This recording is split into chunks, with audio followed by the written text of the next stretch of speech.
Okay, first of all, I want to thank my brother-in-law, Zayon, of course, and Sherry for their hospitality, for opening their homes and welcoming all of us here. AMO was established in 2009, just a brief history of the organization. We decided that we need to form a political action committee that would get involved in American politics in support of our national aspiration as an Assyrian nation in Iraq and of course Syria and other parts of the Middle East. We did not do much in 2009, but in 2010 and 2011 we became very active and we found a friend, Mr. Ken Timmerman, who supported us, opened doors for us, allowed us, arranged meetings which allowed us to meet with members of Congress and Senate in support of the Assyrian cause. Mr. Timmerman is not a supporter of the Assyrian cause just because he's running for Congress. He's always been a supporter of the Assyrian cause. Last year, Mr. Timmerman observed the location of the Ninevites, in Nineveh, in Iraq. We were telling him not to go because it's not safe, but he insisted on going and observed it there. So he's a friend of the community, and we hope to see him in Congress, and I am certain that he will even do more for the Assyrian cause when he is in the Congress. Secondly, he's also a patriotic American. He'll tell you himself about where he stands on the different issues. So I want to welcome him to California. When he landed in LA, I said, welcome to Hollywood. Welcome to Hollywood, okay? So please, welcome.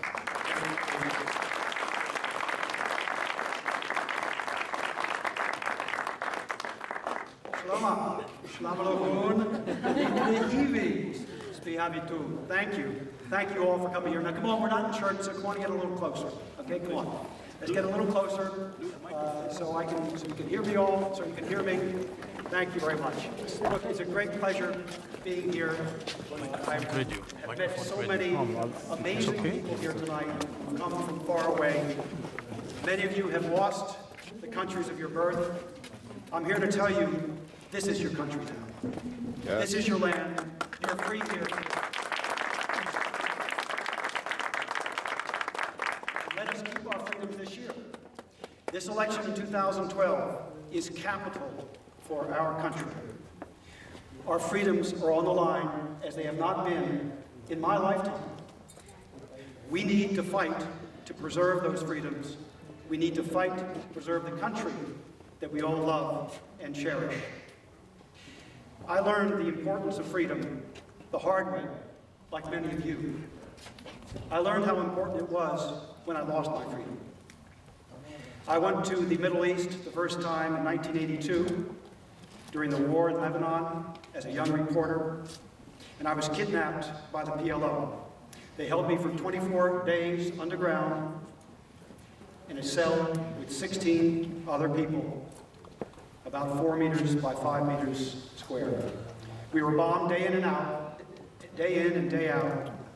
And many times as I prayed to my Savior to save me, I knew that he had a mission for me. If he allowed me to survive, I knew he had another plan for me. It was not for me to die that day or that year in Lebanon. You only understand our freedoms when we're about to lose them. We are about to lose them in this country. We do not pull together and fight together to preserve our freedoms. Many of you have a copy of this book, St. Peter's Bones. I won't tell you much more about it now, except this. I wrote St. Peter's Bones for Americans who do not know anything about the Christians of Iraq, who know nothing about Assyria, who know nothing about your past. I wanted to raise awareness here in this country for your nation, Assyria, and for the Christians of Iraq. and what they are undergoing today at the hands of jihadi Islam. I believe that we are in a civilizational struggle in this country and around the world where the forces of evil would like to extinguish our freedoms. We hear people like Ahmadinejad in Iran, who says he would like to wipe Israel off the face of the map. He says that he would like to destroy America. And by the way, he has also said, although it doesn't get a lot of play in the press here, that he intends to destroy the church in Iran. We know these forces of evil. We must combat them. If I am elected to Congress, I will make sure that we change our policy towards Iran, that we help the people of Iran to overthrow this regime, because it is the regime that is our problem. It's not even nuclear weapons in Iran, it's the regime that's the problem. We have a president of the United States, and the man that I'm running against, Chris Van Hollen, who practiced an appeasement policy that is going to lead us directly to war. We will have war if we do not change our policy. Remember what Churchill said in 1938, when Chamberlain came back from signing his pact with Hitler. He said, "You wanted peace with honor. You chose dishonor. You will have war." I will make it my duty every day, all day, and every night, all night, to make sure that we make the right choice. This election is also about many other things. You'll hear about huge spending that we've run up in Washington. My opponent, I call him the $5 trillion man. He was the ranking member of the Budget Committee, responsible for not passing a budget for 3 years. He was the member of the Super Committee that gave us $1 trillion in defense cuts that even the Secretary of Defense, appointed by Barack Hussein Obama, says will hollow out our force. If I'm elected to Congress, I will make sure that we walk back those cuts and that we have the best military and the best trained military and that we take care of our soldiers. We need to be the best in the world to protect our freedoms.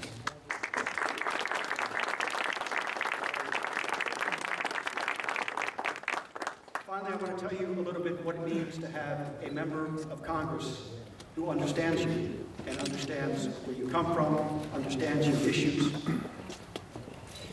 Some of you may have noticed a couple of days ago a Chinese dissident, Chen Wanzhong, who sought refuge in the United States Embassy in Beijing. He believed that the United States would protect him. He was wrong. The Obama administration took him to a Chinese government hospital, turned him over to the Chinese authorities, knowing full well that he would be persecuted by them. They told him his wife and his family would be tortured if he stayed in the U.S. Embassy and sought asylum.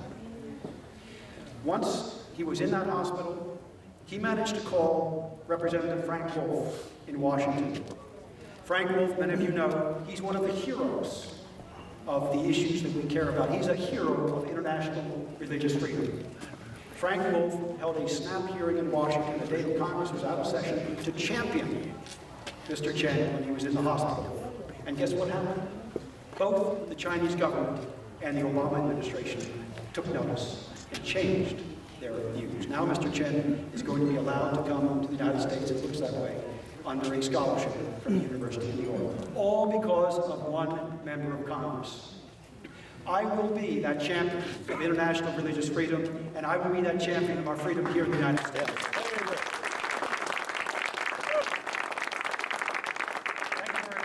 Thank you all for coming. I appreciate your help and your support. God bless you all. God bless this great nation that has given us so much. Let us give back to it. Amen. Let's open the, some people might have some questions. Yes. Okay, maybe I should start. What's your position on the creation of a Nineveh Plain province in Europe? Well, thank you, David. I've gone to the Nineveh Plain a number of times over the past 4 years, and I can tell you what's happening there is a disgrace. The streets are running with mud. Children walk to schools knee-deep in the mud in the springtime. There's no development money. There's no money from the Kurdish regional government, which has occupied the Nineveh Plain. There's no money from Baghdad, which nominally is responsible for the Nineveh Plain.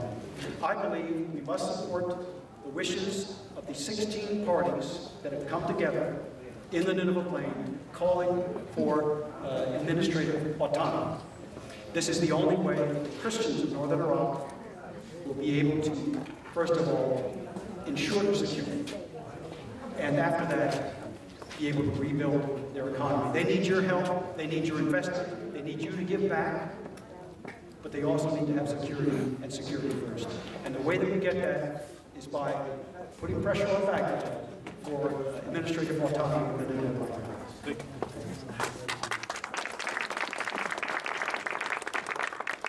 Could you tell us a little bit about when you trip to Iraq, the organizations that you've seen doing the work on the ground, the Assyrian organizations, if you could maybe please some of them. One of the organizations I'm sure many of you have heard about is the Assyrian Aid Society.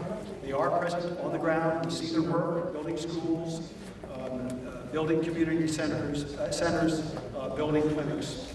The Christian Solidarity International, which is headquartered not too far from here in Westlake Village, has been really a tremendous support for the local community. They work with the Hammurabi Human Rights Organization. But clearly the largest political force on the ground is the ADM, Zalpa. And I have sat with many members of the ADM, many leaders of the ADM in Karakosh, in Baghdad, in Al-Fosh, and elsewhere in the Nineveh Plain. Mayor Bassam Bali, who is a dear friend of mine, I've gotten to know him over the years, he likes to say that the Christians of the Nineveh Plain are the meat in the sandwich between the Sunnis and the Kurds.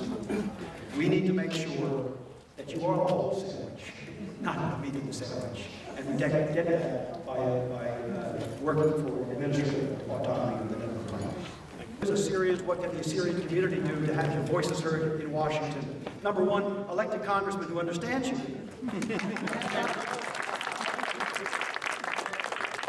Number two, get together and speak with one voice.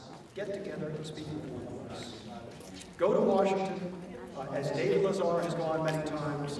Go to Washington together as a community. Speak with one voice. Talk to members of Congress. I have introduced you and people who go with David to people like Alan West, who's a dear friend of mine, to Trent Franks, who's another stalwart defender of international religious freedom. So speak with one voice. Speak with one voice. And lobby Congress and elect a member of Congress who understands you.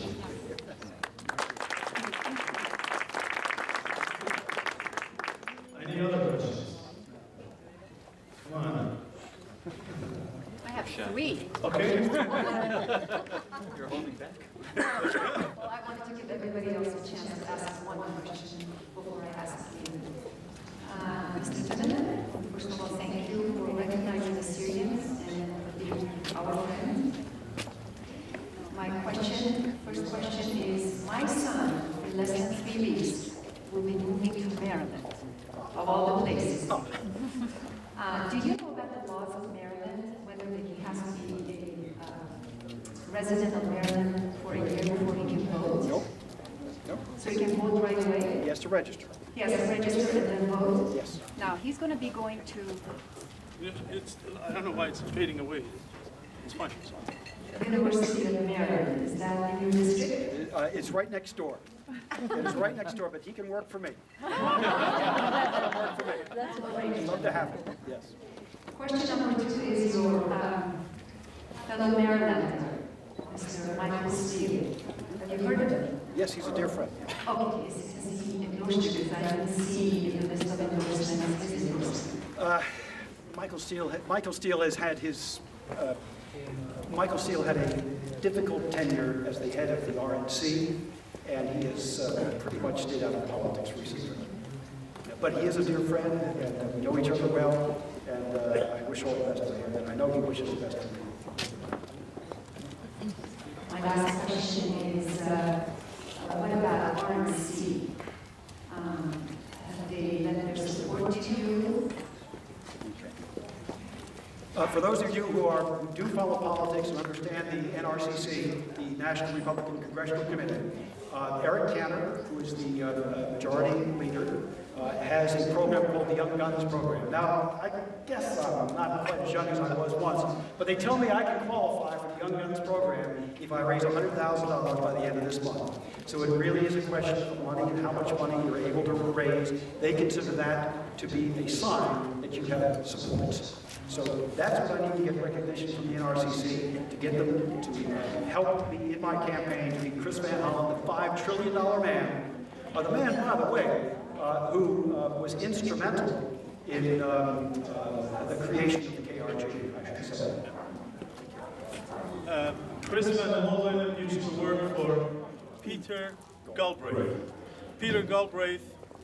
Hold it from the top. Peter Galbraith is a pro-Kurdish government more than Barzani or Talabani himself. Okay? And I used to say in the 80s that this man is on Kurdish payroll, and he is. So Chris Van Hollen worked for Peter Galbraith. So that should tell you something about him. I want to really thank Zaya, Yunan, and Sherry for this evening. Your hospitality is just amazing. And opening your house the way that you've done is just such a blessing. I feel very honored to be able to be here with you. You are an amazing man, sir. And, Sherry, so are you. God bless you. Thank you so much for your support. No, come up here, come up. I don't know if this camera is going to see anything because it's totally dark. You know. And we have a full moon out there too. You know. That's going to be great. Yeah, that's going to be great. First of all, I want to thank each and every one of you, our American Assyrian people. These are the people who are elite, who are educated, who have came to this country with nothing. And we have doctors here, engineers here, entrepreneurs here, lawyers here, and a lot of successful people here. And I'm really proud of you for coming here and showing your power to change the course of the politics in the United States. That is really important. Your children will be proud. What you are doing, showing your true heritage. We Assyrians are starch Republican. We believe in God. We have a strong faith. We are conservative. We are far from belief of Democrats. We have always been a Republican. There is no Assyrian in this world who believes to be an Assyrian, who believes to be a Christian, who is a Democrat.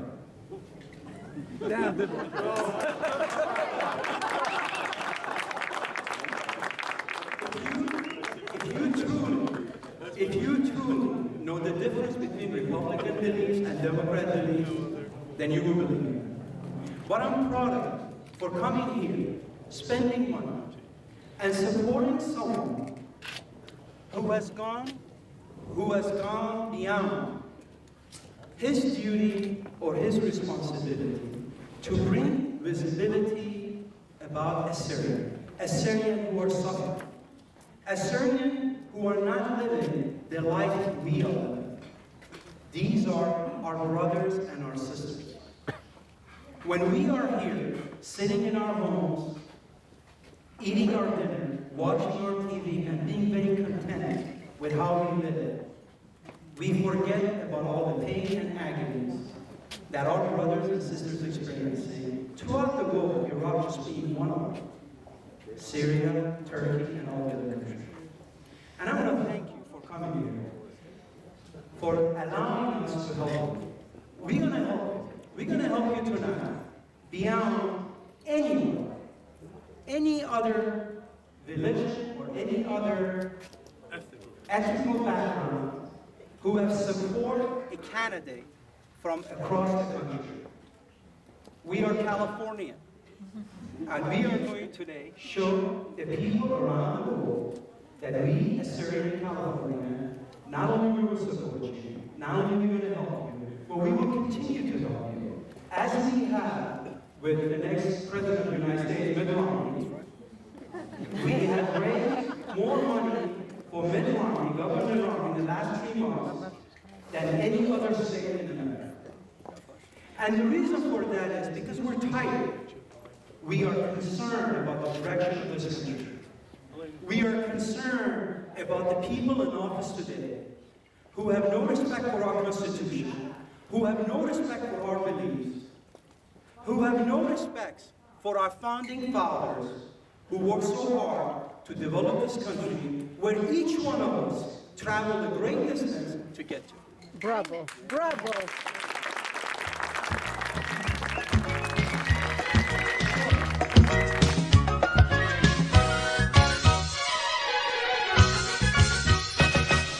بروغراما يا نشرة رومراما يا نشرة بيدها من فوق الخد الكامل بيد بالين خاق شرا